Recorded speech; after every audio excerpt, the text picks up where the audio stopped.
Hello everybody, welcome back to Calm Lands episode 4, where you choose what is going to happen next.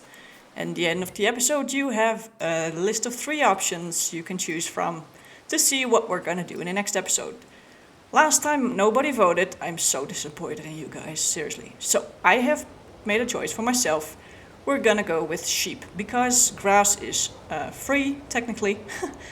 I got lots of it, and I have a mower, so it's a low investment, and the wool usually has a good price, so that's what we're gonna do for now. We're just gonna place a small sheep pasture, 15 sheep max, that's enough for now. We have this nice little piece of land next to our farmhouse, so that's where we're gonna place it, like we just did. Okie dokie. So, here we are. We have a sheep pasture. Now we need to add sheep, and I don't have all the money in the world, so I think we're just gonna pay the transport fee for now. We're not gonna go get all the 15 sheep at once, just about 5 to start out with, so that at least we're gonna have a little bit of income from them. And we're gonna go with the Swiss Black Brown Mountain sheep for now.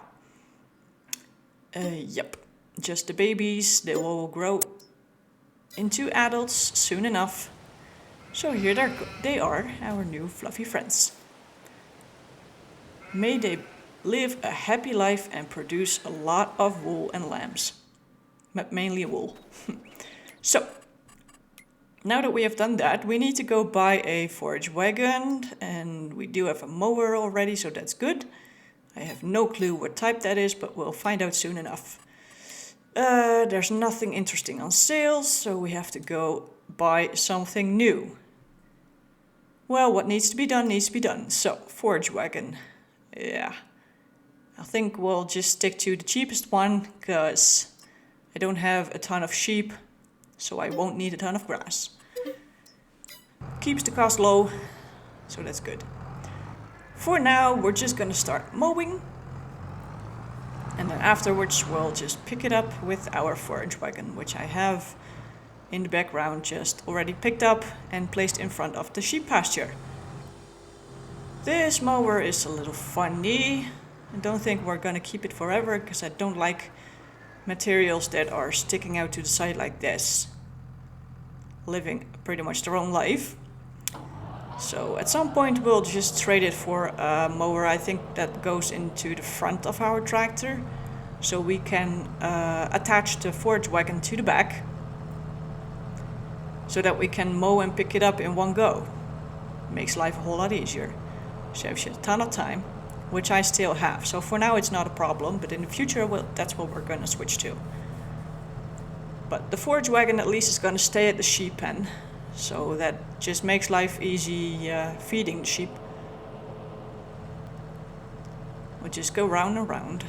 It's not gonna be too pretty, but as long as it works, it's good for me for now. And it's mainly not pretty because I really don't like this thing just being somewhere in a diagonal line behind me. I have no clue where it is. It's very hard to steer because it has its own wheels, so that's why I prefer a normal mower, which is either attached to the front or to both sides of the tractor, but not like this. I don't like it. But that's okay. It's a free mower that came with the house and the farm, so it's good enough for now. Alright, so I think this will be more than enough for my sheepies. So let's get this thing back and go attach our forage wagon to go pick it up. Oh, that was my front weight. That's better. Alright. So we'll just go around in circles again, picking all the grass up and go feed it to our sheep. I don't think it's gonna fit in this forage wagon, because this forage wagon is actually very, very, very small, but that's okay. I'll pick it up. If it won't fit, I'll just pick it up and put it in a pile somewhere. And just mow again when we need to. We don't have to do that every day, because again, we don't have a ton of sheep. Well, at least the rain has stopped, so that's a good thing. Otherwise, harvesting is not the best thing to do. If you want to know why, I also made a video on that one. Harvesting in the rain is very, very bad because it gives you a very, very low yield. Very low. I think it was something like 30%. Like 30% off, that is. Which is not good in terms of yield. When you need to buy stuff, 30% off is good, but you know. Alright, so let's park this thing in front of our sheep pasture. Like that. I think it's too far off still. So let's just hop out for a second. Yeah, because it won't just give me the option to unload, so I think we better hop out like this. Yeah, it's just a meter or two out, too far out. Yes, there we go. So we'll just park it in a good spot so that it's not blocking our water.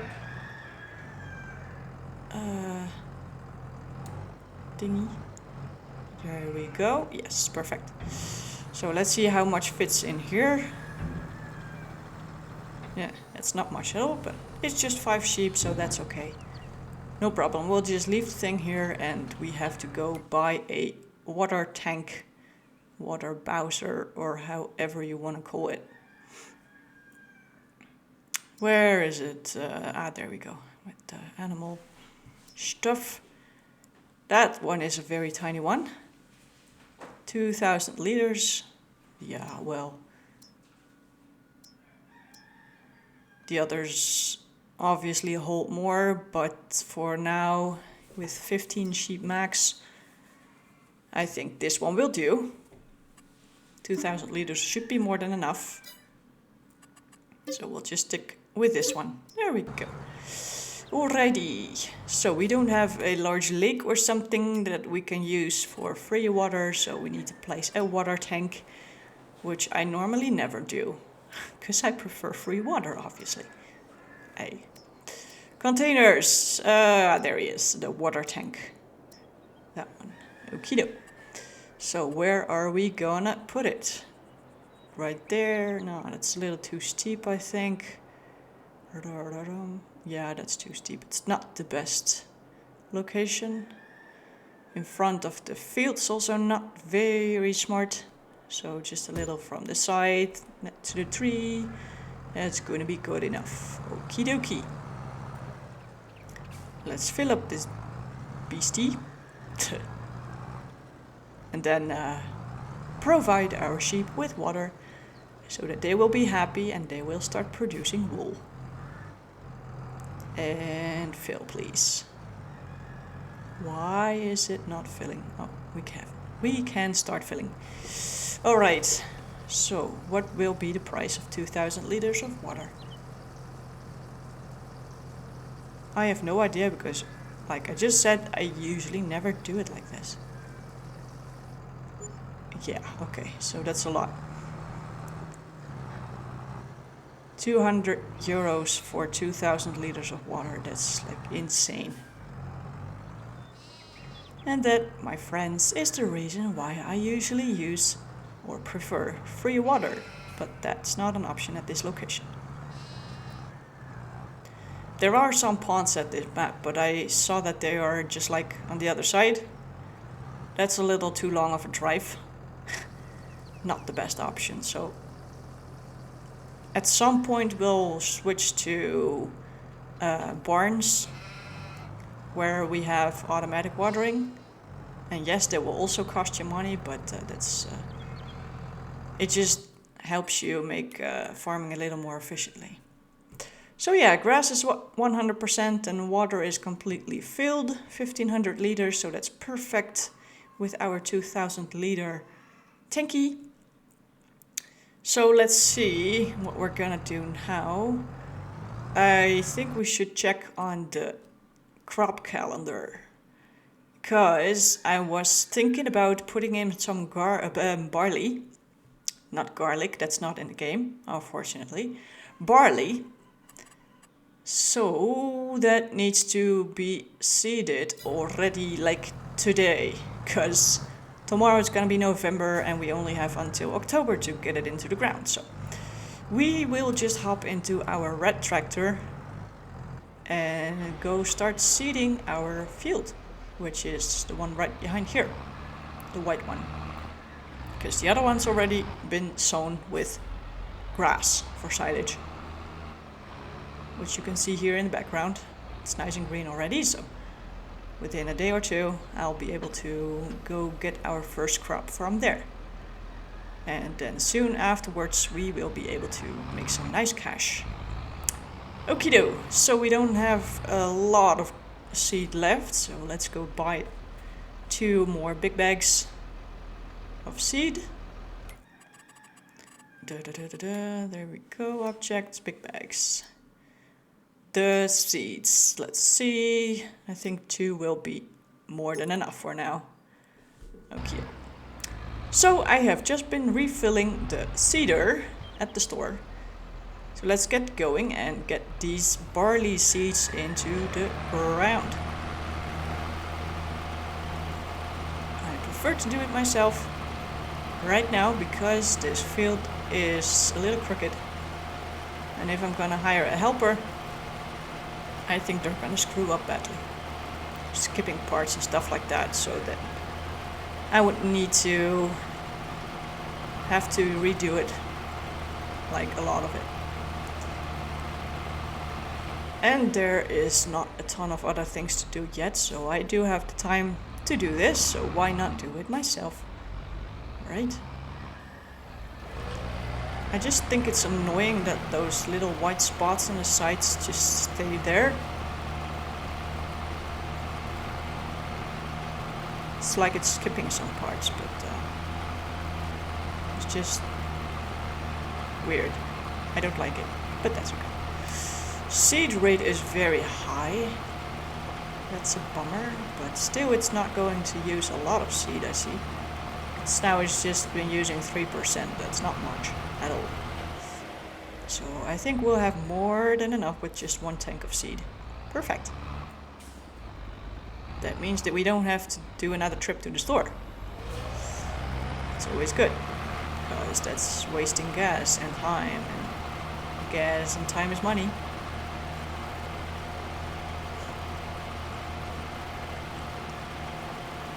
Here we go. So barley also gives us the option to start chickens in the future. That's the reason why I chose it for now, just to give myself the option. Because I don't want to buy feed if I don't have to. So why not just prepare and make sure that we will be able to harvest some barley in the next season. By that time our oats will be sold, so that is good. Okie doke, almost done.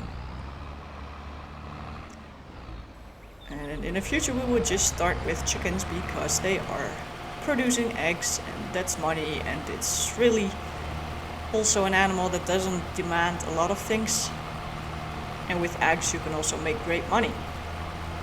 Plus a chicken coop really doesn't take up a lot of space, so per square meter a chicken coop is very, very, very good. It's just the same with sheep actually, because sheep wool is also very, very, very nice for your wallet. You can just see the euros coming in, especially when your numbers are going up. Like when you have the biggest sheep barn or the biggest chicken coop, you can just see the euros rolling in. And that is what we are aiming for, because when that happens, it means we're able to expand our farm, buy more fields, grow more crops, that sort of stuff. And of course buy bigger and better materials, because now there's some materials that I really don't like. This cedar is okay. Normally it wouldn't have been my choice. Alright, one more pass and then we'll just check if I have not skipped anything.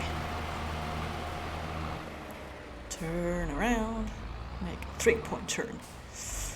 Okie doke. Just a little corner here. There we go, perfect.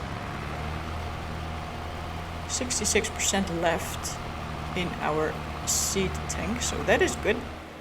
Really good. Let's just check. I don't see any spots or stripes that we have been missing with the seeding procedure, so that is great. We have been fertilizing this thing already and we have applied lime, so we'll just help out to check. pH is perfect and nitrogen is okay, and that's okay because I have put too much nitrogen on top. Which I explained before is because there was no seed in the field yet by the time I have been fertilizing it. Using precision farming, fertilizing is better done after seeding, because then it would adjust the rate of the fertilizer applied to the seed you have been putting in the ground. So that's what we're gonna do next time, but this time it was just to get rid of the very low nitrogen levels, which were technically just 0. Guess that's low enough. So that was it for today. What are we gonna go do next? Next month it's November. We are gonna go into hibernation. We are buying more land, or we will place a wind turbine or a solar, that is a small version. Because again, it's expensive. Let me know your choice in the comments, and if we have enough votes, we will do that one in the next one. Thank you very much. See you. Bye bye.